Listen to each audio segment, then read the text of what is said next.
मेरा ये मानना है कि आज समाज की जो कुरीतियां हैं, जो नकारात्मक पहलू हैं, उनके लिए हम हर एक सामाजिक संगोष्ठी में चर्चा करते हैं, लेकिन योजनाबद्ध तरीके से उनसे कैसे निपटना है, इसके लिए कोई प्रयास आज तक हमने नहीं किया है। समराथल फाउंडेशन ने इसके लिए एक कदम उठाया है। धन्यवाद के पात्र वो भी हैं, सम्मान के पात्र वो भी हैं कि उन्होंने ये सोचने की हिम्मत दिखाई है।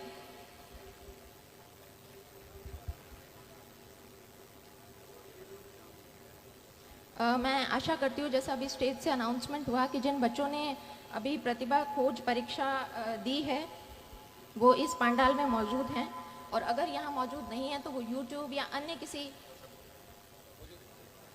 किसी यूट्यूब आदि सोशल मीडिया से वो जुड़े होंगे।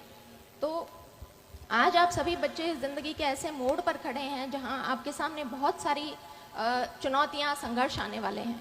इन संघर्षों से यदि आपको लोहा लेना है तो आपको मोटिवेटेड रहना होगा। अब कुछ जिज्ञासु बच्चों के मन में यह प्रश्न आ सकता है कि ये मोटिवेशन क्या होता है और हमें इस मोटिवेशन की आवश्यकता क्यों पड़ेगी।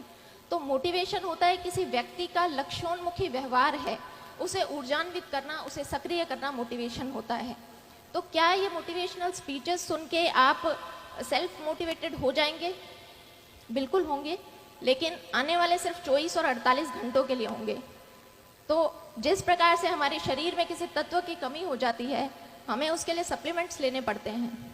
जब तक हम सप्लीमेंट्स लेते हैं तब तक हमारे शरीर में उस तत्व की कमी नहीं होती है। जैसे ही हम सप्लीमेंट लेना बंद करते हैं, फिर से हमारे शरीर में उन तत्वों की कमी हो जाती है। इसी प्रकार मोटिवेशन है। यदि आप बाहर से इसके सप्लीमेंट्स लेंगे तो वो कुछ दिनों में, कुछ घंटों में वो धूमिल हो जाएंगे। इसके लिए आपको क्या करना है? आपको आत्म मंथन करना है, आत्मचिंतन करना है कि आप डॉक्टर, इंजीनियर, आरएएस, आईएएस क्यों बनना चाहते हैं। और जिस दिन इस प्रश्न का आपने जवाब खोज लिया खुद से, तो आपको बाहरी सप्लीमेंट्स की आवश्यकता बिल्कुल भी नहीं पड़ेगी। जब मैं 8वीं कक्षा में थी तो एक प्रतियोगिता में मैंने तृतीय स्थान हासिल किया, और उस दौरान मुझे उपखंड अधिकारी से सम्मानित होने का मौका मिला।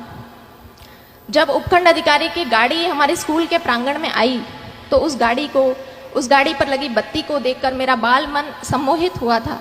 लेकिन जैसा कि बाल मन होता है, कुछ घंटों, कुछ दिनों में वो जो मेरी यादें थी वो धूमिल हो गई। उसके पश्चात 10वीं कक्षा में फिर से मुझे मौका मिला, जब मैं जिला कलेक्टर महोदय के द्वारा सम्मानित हुई।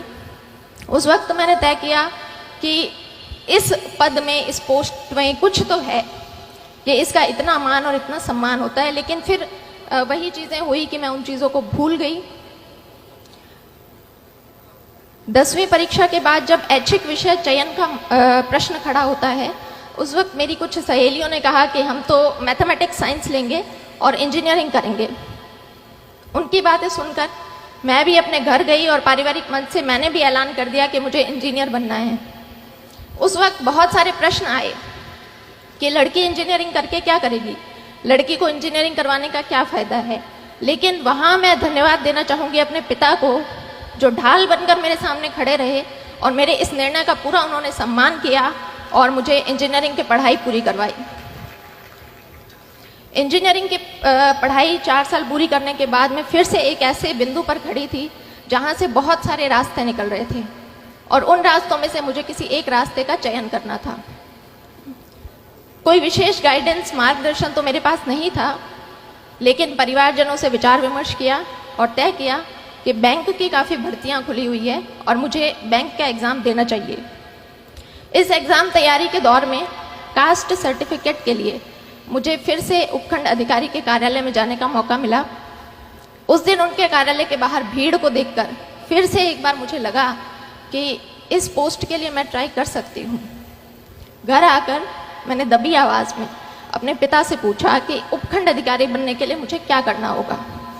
और उस वक्त ये प्रश्न पूछते वक्त मेरे पिता की आंखों में जो चमक थी, वो चमक मेरे लिए मोटिवेशन बनी।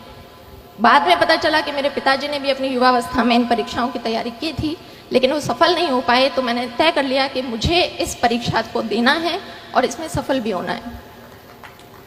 तो इसी तरह से आप भी अपना सेल्फ मोटिवेशन देखें, कौन सी ऐसी चीज़ है जो आपको अपनी जर्नी के दौरान मोटिवेटेड रख सकती है। मैंने RS 2013 की परीक्षा दी। उसमें मेरी 77वीं रैंक से चयन हुआ, लेकिन चूंकि RS के पद कम थे इसलिए मुझे राजस्थान लेखा सेवा अलॉट हुई। मैंने दोबारा प्रयास किया और 2016 में मुझे प्रॉपर RS मिला। तो आज जब ये बच्चे किसी परीक्षा की तैयारी करने के लिए आए हैं तो एक पैटर्न होता है कि हमारा एक समूह बनता है, हमारा एक ग्रुप बनता है। मैं आप सभी लोगों से अनुरोध करूंगी कि अपने उस ग्रुप का चयन बहुत सोच समझ कर करें। जब मैंने प्रारंभिक परीक्षा अपने घर से तैयारी करके पास की, मेंस के लिए मैं जयपुर गई। वहाँ पर शुरुआती दिनों में कुछ मेरे ऐसे दोस्त थे जिनका हर वक्त यही कहना होता था कि भर्ती तो सिर्फ 700 पदों पर निकली है, हमारा नंबर कहाँ आएगा। हमसे पहले भी बहुत से बच्चे हैं जो तैयारी कर रहे हैं, हमारा नंबर कहाँ आएगा। तो मैं भी उन शुरुआती दिनों में काफ़ी नेगेटिविटी से घिर गई थी। फिर मैंने तय किया कि जब परीक्षा तो देनी ही है तो क्यों ना अपना समूह बदल लिया जाए। फिर मैंने 2 ऐसी लड़कियों का चुनाव किया जो मेरे ही बैकग्राउंड से थी। हमारा बस एक ही डिस्कशन रहता था कि भर्ती तो सैकड़ों पदों पर निकली है, हमें तो सिर्फ एक पद चाहिए। और आज हम तीनों लड़कियां RS अधिकारी हैं और वो जो ग्रुप जो नेगेटिविटी की बातें करते थे वो आज भी RS की परीक्षा दे रहे हैं। इसलिए आप पॉजिटिविटी बनाकर रखें।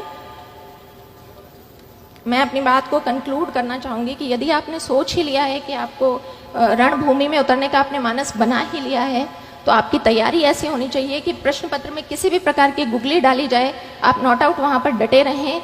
4 बांस 24 गज अंगुल अष्ट प्रमाण ता ऊपर सुल्तान है, मत चूके चौहान। जय हिंद, जय भारत।